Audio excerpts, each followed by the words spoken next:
Assalamualaikum warahmatullahi wabarakatuh.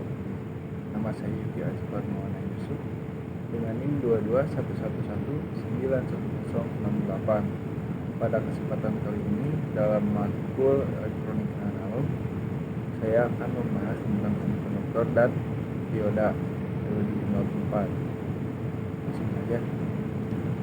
Kita masuk ke materi pertama. Jadi semikonduktor semikonduktor ini adalah bahan alat untuk membuat dioda. Nah, definisinya adalah bahan yang memiliki nilai hambatan jenis Rho nah, antara konduktor dan isolator, yakni sebesar 10⁻⁶ sampai dengan 10⁻⁴ ohm. Nah, lalu perbandingan hambatan jenis konduktor, semikonduktor dan isolator bisa dilihat dalam tabel ini. Jadi kita lihat ada bahan, ada hambatan jenis yaitu ohm kali M, dan sifatnya.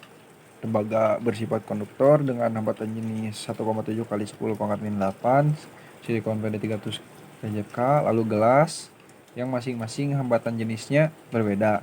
Jadi di sini itu kita bisa lihat yang paling tinggi itu isolator ya, 7 kali 10⁻⁶, dan yang paling kecil itu konduktor, 1,7 kali 10⁻⁸.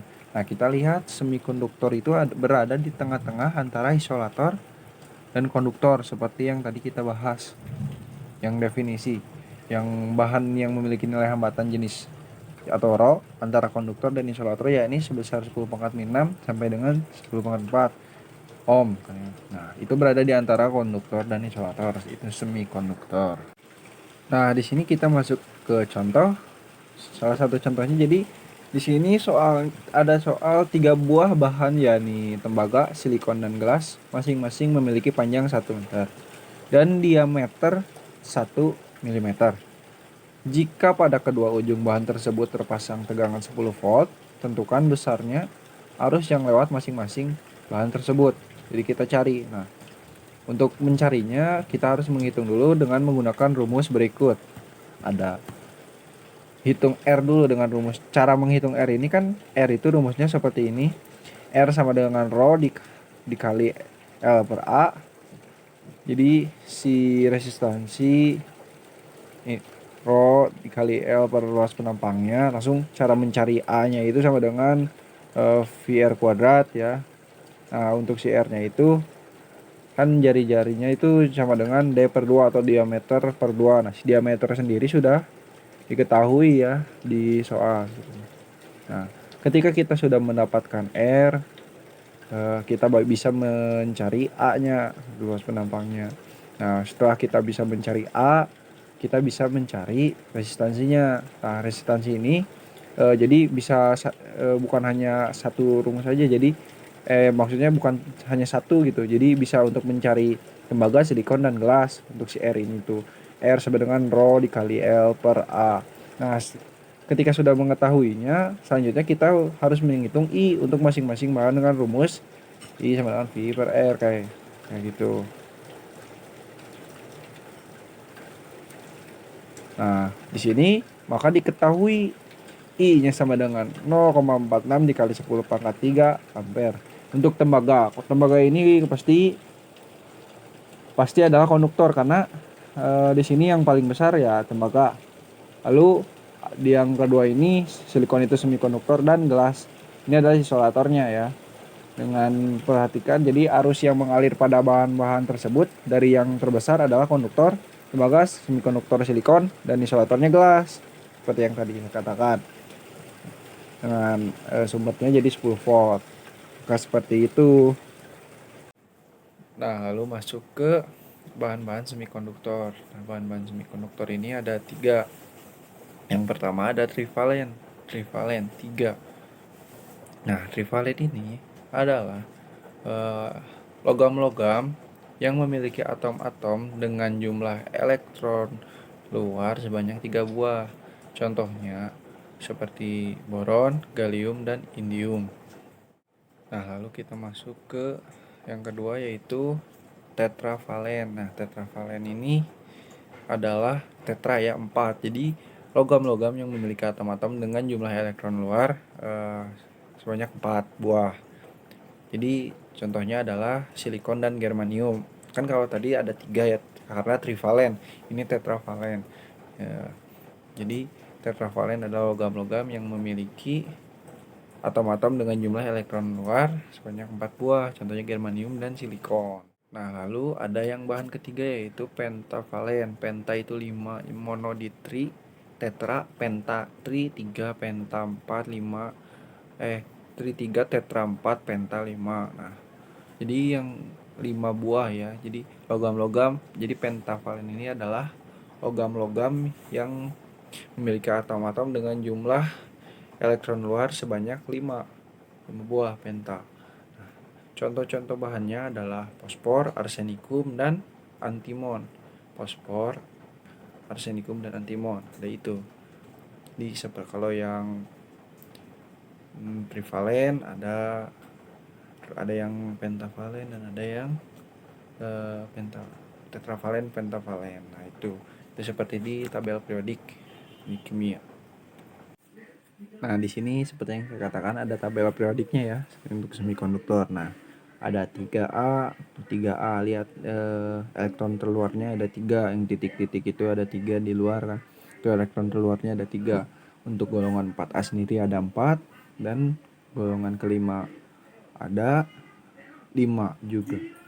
Ada silik, ada boron di 3A, aluminium, gallium, dan indium. Ada di golongan 4A ada karbon, silikon, germanium, dan tin. Lalu di golongan kelima A ada nitrogen, fosfor yang tadi, fosforus, arsenik, dan antimon.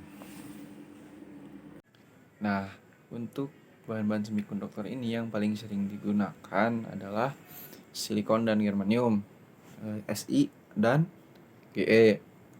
Nah, untuk silikon sendiri ada 14 misi nomor ininya. Nah, untuk itu 32 germanium. Nah, jumlah elektron valensinya atau elektron terluarnya itu ada 4 buah seperti yang tadi ada di tabel periodik. Seperti itu. Nah, jadi di sini kita masuk ke jadi semikonduktor intrinsik ya. Nah, semikonduktor intrinsik ini karena harusnya ada semikonduktor ada 2 sifat. Yang pertama itu semikonduktor intrinsik. Jadi ini tuh adalah semikonduktor murni intrinsik itu yang tidak cacat. Jadi seperti silikon murni gitu contohnya. Nah, untuk ini tuh semikonduktor intrinsik dalam suhu ruangan yang rendah itu elektronnya semua elektronnya ikatan kovalen, dan yang kedua ini bersifat isolator ya, yang di dalam suhu rendah itu sifat-sifatnya ikatan kovalen dan sifat isolator. Nah, di sini semikonduktor intrinsik pada suhu kamar. Nah, jadi di sini tuh saya akan menghitungkan satu contoh aja. Jadi munculnya elektron yang diikuti dengan lubang hole. Jadi ini pembawaan dari muatan positif ya, pembawaan dari muatan positif. Jadi ini tuh peristiwa ini tuh bisa disebut dengan generation. Seperti itu. Nah, lalu di sini ada sifat bahan silikon dan germanium. Ini diambil dari Millman tahun 1986. Jadi sifatnya bisa kita tahu sifat dari nomor atom, dari berat atom, kerapatan, konstanta, dielektrik, atom, jurang tenaga Eg pada itu jurang tenaga, konsentrasi, Rho intrinsik pada 300 derajat K, ohm, bisa mencari mobilitas ya. Ini tabelnya. Nah, di sini pembawaan muatan pada semikonduktor intrinsik ya. Jadi semikonduktor intrinsik, jadi ketika ininya dibuka satu nih, tuh, yang di sebelah negatifnya, jadi ada pelepasan elektron yang asalnya titik hitam ini menjadi berwarna putih. Ini yang disebut lubang, dan peristiwa ini yang dinamakan dengan generation. Seperti ini peristiwa yang tadi suhu dalam kamar. Nah, lalu selanjutnya adalah semikonduktor ekstrinsik. Nah, semikonduktor ini adalah semikonduktor yang memperoleh pengotoran atau penyuntikan atau doping dari oleh atom asing. untuk penjelasan si semikonduktor ekstrinsik ini, yang semikonduktor yang memperoleh pengotoran atau penyuntikan atau doping oleh atom asing. Untuk semikonduktor ekstrinsik ini ada dua, jadi yang tipe N dan tipe P. Untuk tipe N ini pengotorannya menggunakan yang pentavalen, dan kalau yang P ini menggunakan yang trivalen. Seperti itu ciri khasnya. Nah, tujuan si doping ini atau pengotoran ini itu adalah untuk menguatkan konduktivitas. Konduktivitas ini adalah kekuatan suatu bahan untuk mengantarkan arus listrik. Makin kuat si konduktivitasnya, maka semakin tinggi. Nah, jadi dan untuk ini tuh ada dua. Jadi untuk memperoleh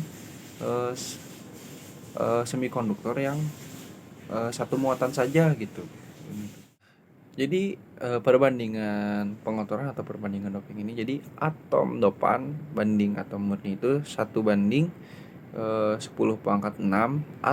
sampai dengan 10⁻8. Jadi perbandingan atom dopan dan atom murni itu 1:10⁻6 sampai dengan 10⁻8 seperti itu. Nah, di sini kita bisa lihat gambar dari semikonduktor tipe N ya. Jadi lihat ada plus 5 itu seperti yang tadi dikatakan, pengotorannya itu menggunakan pentavalen ya. Nah, lalu di sini ada semikonduktor tipe P dan Hall ya, yang tadi Hall dari plus 4 menjadi plus 3 itu karena si elektronnya itu melepas elektron jadi plus 3, dan yang tadi dikatakan pun benar, yang trivalen ya. Ini untuk tipe P. Nah, berikut itu ada beberapa piranti semikonduktor ya. Gambar di sini tuh ya.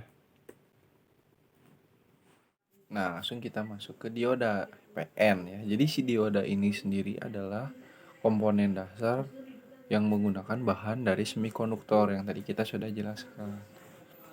Dioda pertemuan PN, suatu pertemuan PN adalah kristal tunggal semikonduktor yang pada satu sisinya mendapatkan penyuntikan atom akseptor dan pada sisi yang lainnya mendapatkan penyuntikan atom donor. Lalu pertemuan PN merupakan blok pengguna dasar basic building block bagi piranti semikonduktor. Lalu dioda pertemuan PN yang pada kedua sisinya dilekatkan logam atau metalurgi bond, sehingga terdapat dua ujung logam yang merupakan terminal atau elektrode, yakni anoda pada sisi P dan katoda pada sisi N.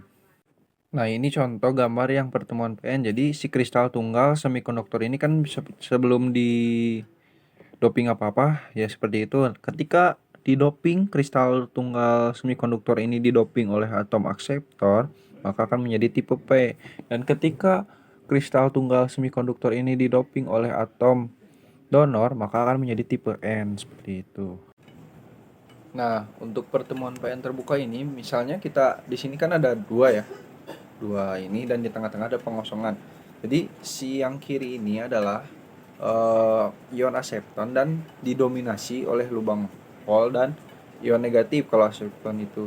Lalu di sini tuh didominasi oleh yang elektron. Jadi udah ini oleh ion donor positif, ini negatif, yang P dan N adalah negatif. Di tengahnya itu yang negatif dan positif, jadi dilakukan pengosongan seperti itu buat pertemuan PN terbuka. Di lapisan pengosongan ini, jadi ketika P dan N dipertemukan, jadi mereka itu bakal melakukan difusi elektron ke arah P dan difusi hole ke arah N, dan terjadi arus difusi ke arah kanan seperti itu untuk lapisan pengosongan ini.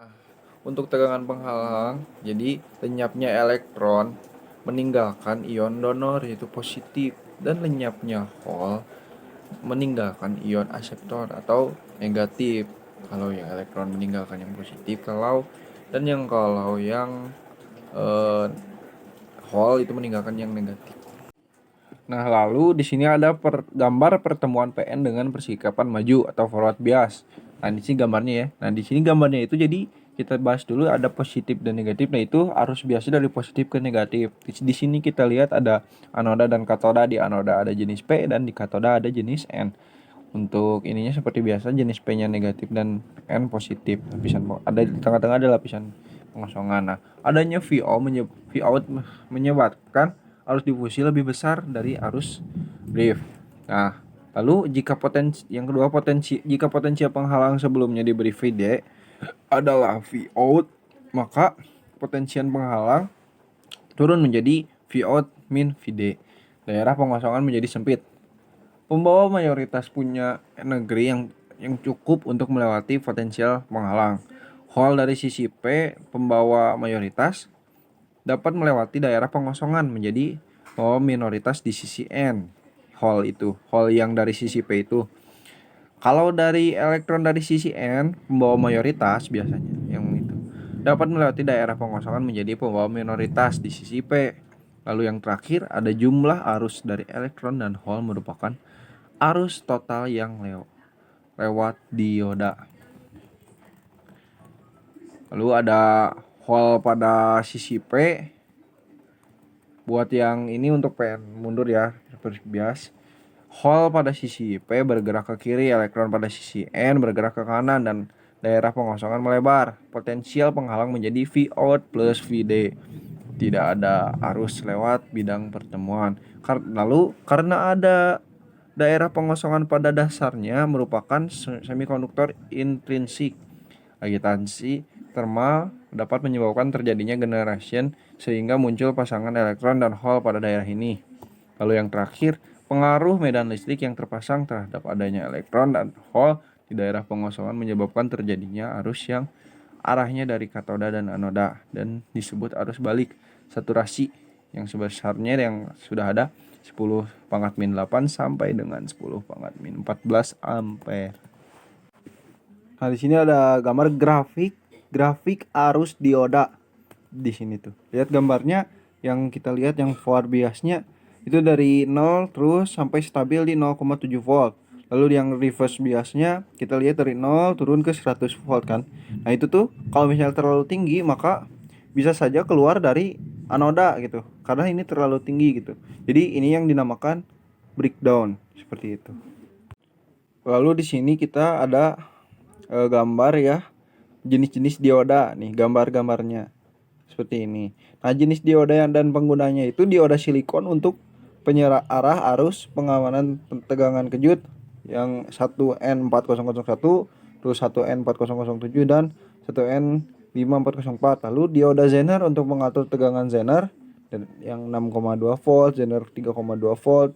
Lalu dioda bridge untuk penyearah gelombang penuh pada rangkaian satu daya yang dari B40C800 Kiprox pada kendaraan bermotor. Lalu ada LED ya, light emitting dioda sebagai lampu indikator konsumsi arus rendah 5 mA, long lifetime 1,5 sampai 3 volt.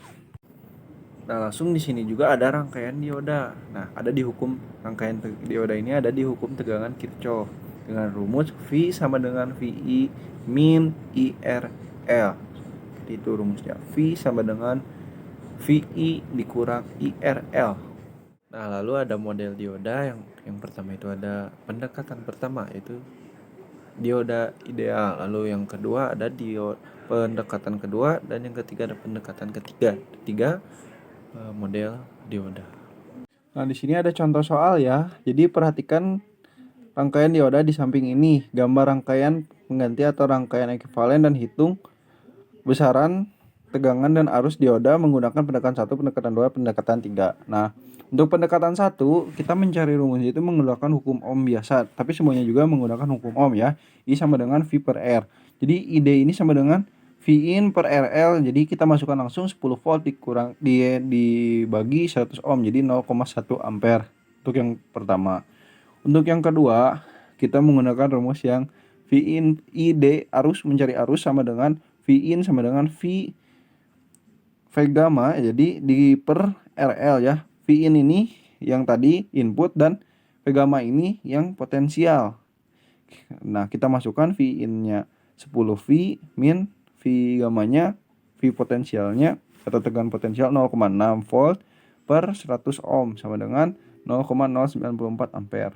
Lalu di pendekatan ketiga sudah diketahui RF-nya 2,5 ohm, maka rumusnya menjadi ID sama dengan V in dikurangi V gamma per RL ditambah RF. Maka sama dengan kita substitusikan 10 volt dikurangi 0,6 volt per 100 ohm plus 2,5 ohm sama dengan 0,092 ampere.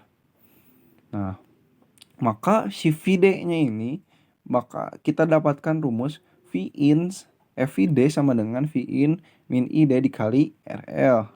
10 volt min 0,092 ampere dikali 100 ohm. Maka hasilnya adalah 0,8 volt.